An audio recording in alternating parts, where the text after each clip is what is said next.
Okay, now we'll move on to the discussion session. We respectfully invite all professors and colleagues to ask questions and exchange ideas with the speakers. Yes, please. Yes, please. I'm Dr. Tan from Ho Chi Minh City University of Medicine and Pharmacy. I have two small questions regarding Ms. Tuyết Lan's presentation.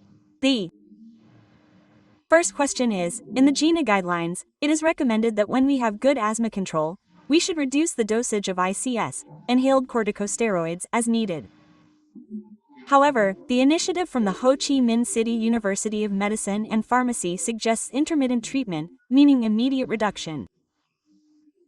My question is, if on a day when we advise the patient not to use medication, they experience symptoms and remember the doctor's instructions not to use medication that day, how should we respond to the patient?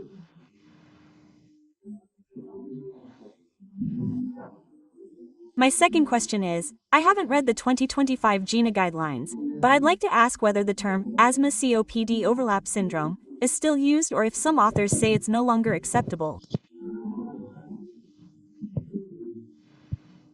I would like to ask Ms. Tuyết Lan whether GINA mentions the concept of ACO, asthma COPD overlap. And if in a case where we examine and diagnose asthma, and the spirometry results show reduced FEV1 and FEV1, FVC below 0.7, which meets the diagnostic criteria for COPD, in that case, should we diagnose it as asthma?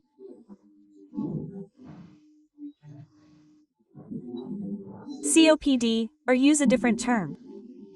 Thank you. Thank you very much, Dr. Nguyen Van Ton. Let me answer the second question first, regarding the terminology. Initially, we had the term asthma overlap syndrome, then the S was removed, leaving ACO. Later, Gold disagreed, saying the term overlap is too broad. So, finally, Gold uses SUPID plus asthma, while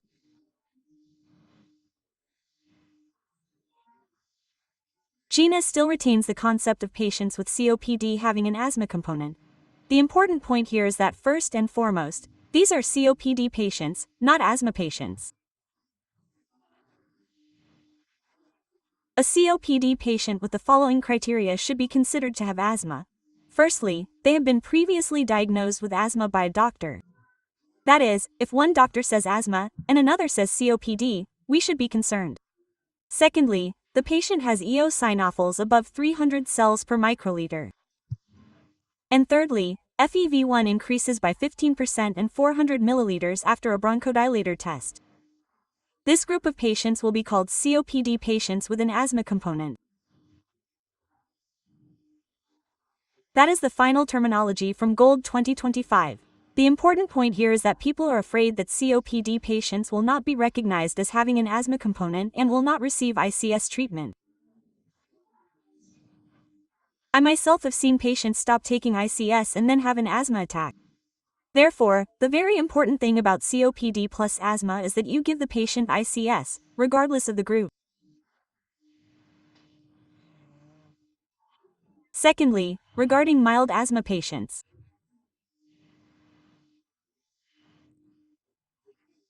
I don't dare to use intermittent dosing. If you open the GINA guidelines, you will see that the main principle of GINA is to maintain ICS. Maintenance of ICS is the first factor. And the second principle is to choose the lowest dose for the patient, because ICS still has side effects. We talk a lot about Cushing's syndrome and everything else, but recently, ophthalmologists have also told me about the risk of increased intraocular pressure and glaucoma. Therefore, please choose the lowest ICS dose for the patient, and GINA allows for regular intermittent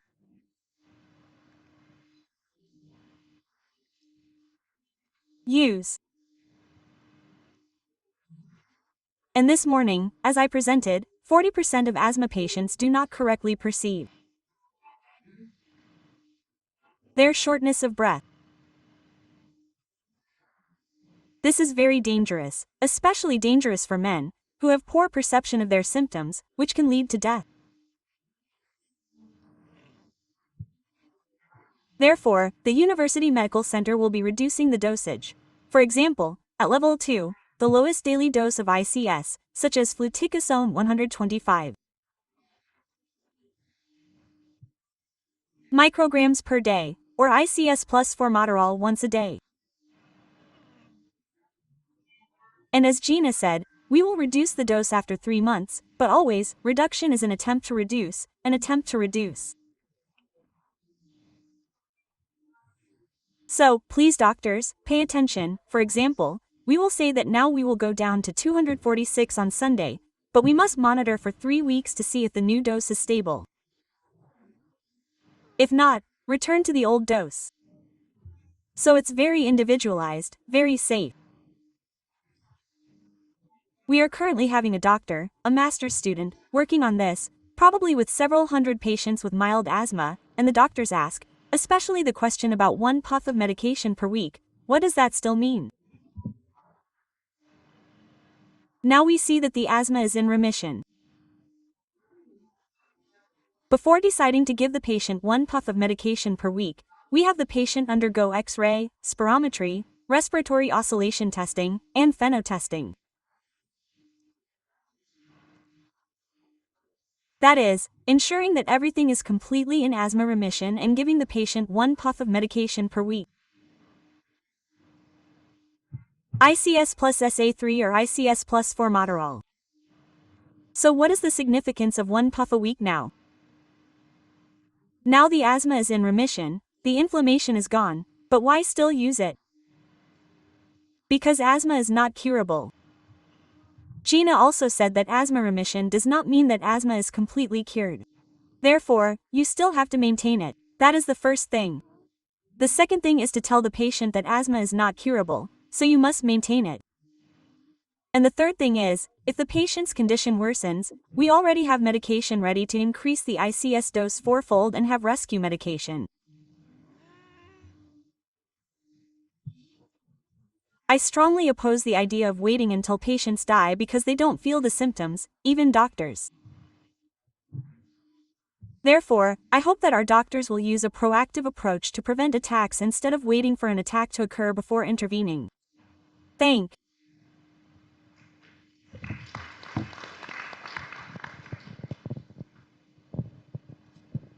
you. Thank you very much for Ms. Tuyat Lan's opinion. We are very honored to have Ms. Tuyat Lan participating in this yaw. I only have 2 points to make. Firstly, regarding Ms. Tuyat Lan's report, regarding whether SUVD is accompanied by asthma or ACU, if we look at it from the perspective of the immune response, I strongly support the idea that one day Ms. Tuyat Lan will convince them to confirm that CPD is accompanied by asthma, or that CPD is associated with asthma. If we look at the immune response mechanism, in SUVD, we still affirm that the main response is through the Th1 pathway, right? However, in CVD, in patients with a Th2 response, meaning high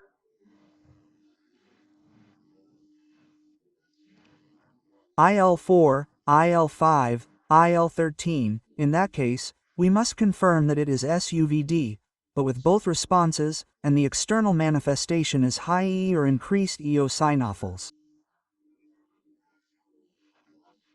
In that case, we must confirm that SUVD is accompanied by asthma. And in that case, of course, in addition to LAMA-LA treatment, we will have to include ICS. Therefore, I really want that one day when we have enough resources, when we screen CVD patients, we will also test not only IG and EG, and not only do we test eosinophils, but we also check if they have a Th2 pathway response. So, when we have both Th1 and Th2 together, we can certainly confirm that there are 2 immune response mechanisms, and thus they will immediately respond to ICS in that case. So, GINA brought this up one day, but then GINA stopped, or Gold brought it up and then stopped, but one day Ms. Tuyet Lan will be able to talk about this, because we have a scientific basis, we have a theory, and we have practical experience. The second point is about stopping corticosteroids or something like that. We also know that Ms. Tuyet Lan recently met the criteria for diagnosing asthma in children, and there are many teachers here in pediatrics. We know that in reality, many children show symptoms of asthma and have been treated for asthma. Then, when they become adults, many people say that, in folk wisdom, when they reach puberty or adulthood, the asthma naturally stops. I really like the phrase, stops, but we still continue to monitor them, and most of those children continue to develop, and we haven't seen them have asthma attacks for a long time. We only warn them that if they have symptoms, they should come for an examination and testing. As for whether to use it every other day or something like that, I think we have to individualize this. We can't recommend that everyone use it every other day or not. We have to individualize each case in detail. Specifically, only then can we have a very good treatment strategy for those cases. Thank you very much, Ms. Tuyet Lan, and thank you very much to the organizing committee. Thank you. Yes, thank you, Professor Du Quay. Next, we have the answer from Associate Professor Nguyen Van Tho. Yes. I would also like to mention that what Professor Ton and Professor Quay have been talking about regarding CD, ACO, or asthma factors. In the new treatment guidelines of the Vietnamese Society, we have written very thoroughly about this section, meaning that we have seen that many teachers and doctors are very interested in this. So, the term that we officially wrote in the treatment protocol of the Vietnam Respiratory Society is CD with asthmatic features. You will see very specific criteria for this. For example, the patient will have a high eosinophil count in the blood, a history of asthma diagnosis, a history of allergies, and an FEV1 decrease of more than 400 milliliters. So, even CD patients who are considered to be in Group B, if they have asthmatic features, they must also be treated with a protocol containing ICS. Therefore, the new protocol has addressed all the questions of the professors and colleagues, and you should read the protocol carefully. Thank you. Yes, thank you. Professor Tho. I would like to invite Professor Din Zon Non Tuan. Yes, thank you very much, esteemed scientist. To continue the answer of Ms. Lan and the presentations of Professor Quay and Associate Professor Tho, I would like to say the following. In fact, today, and initially, Ms. Lan mentioned biomarkers, including pheno and eosinophils. Today, the world has reached a consensus that biomarkers, especially pheno and eosinophils, allow us to confirm whether there is type 2 inflammation or not. When a patient has asthma symptoms, high eosinophils, and high pheno, it means the patient has asthma with type 2 inflammation. When a COPD patient also has high biomarkers of type 2 inflammation, it is called COPD with type 2 inflammation. Of course, in asthma and COPD, the difference is that type 2 inflammation accounts for the majority in asthma and the minority in COPD. But a very specific result is that these patients will eventually be treated with monoclonal antibodies. That's the first thing. The second point is that today we know that earlier Ms. Lan also had a very detailed slide, but it was actually quite confusing. If I were faster, I would also be confused because a high pheno level doesn't necessarily mean that the patient has asthma. For example, there are many cases of high pheno levels such as atopic dermatitis or what we now call what was formerly known as the Truck-and-Dust syndrome. These are diseases with high type 2 inflammation. And only when we have additional asthma symptoms do we call it asthma.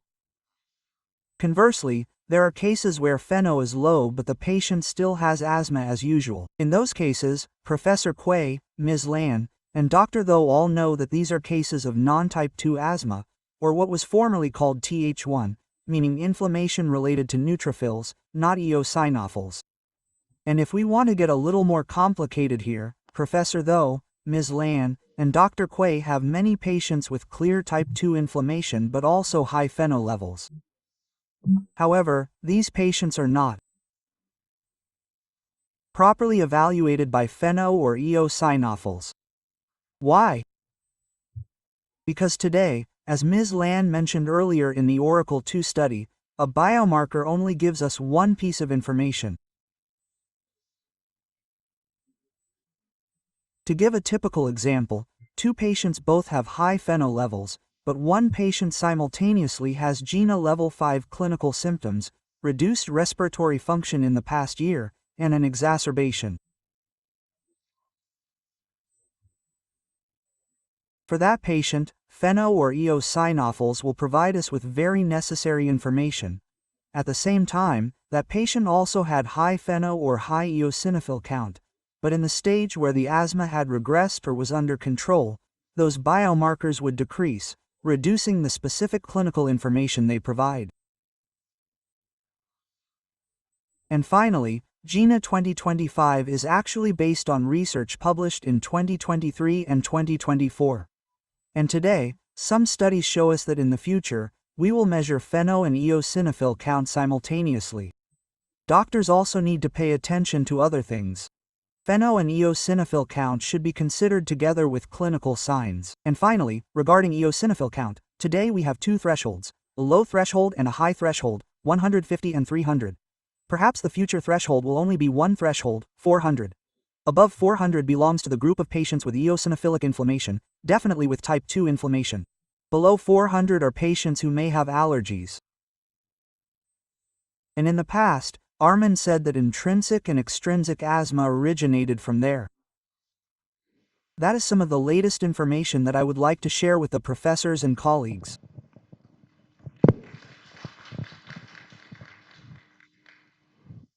Yes, esteemed conference attendees, we have had 4 presentations and a very lively discussion. And now, we would like to invite Associate Professor Dr. Thị Lan to summarize today's discussion session. Esteemed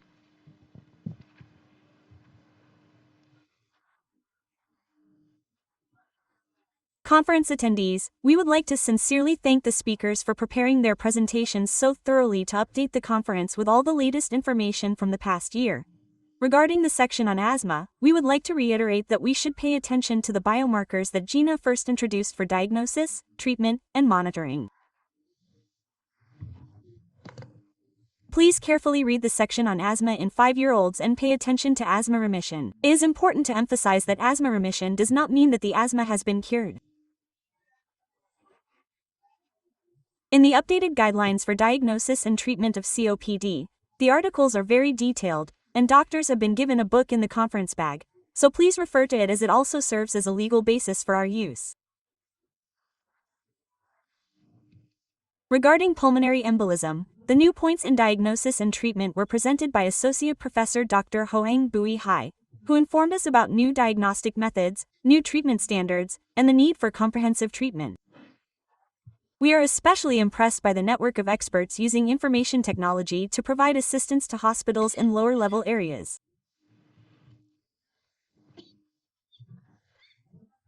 Dr. Nguyen Van Tho's presentation showed that the FFU-MXV combination is definitely better than the dual combination, increasing FEV1, reducing exacerbations, improving quality of life, especially reducing mortality by 28% and at least preserving FEV1. The discussion session raised several questions. Thank you, Dr. Dinzon Antoine, for your insightful contributions. This concludes the first plenary session. Thank you to the presiding committee, the speakers, and all the doctors who participated.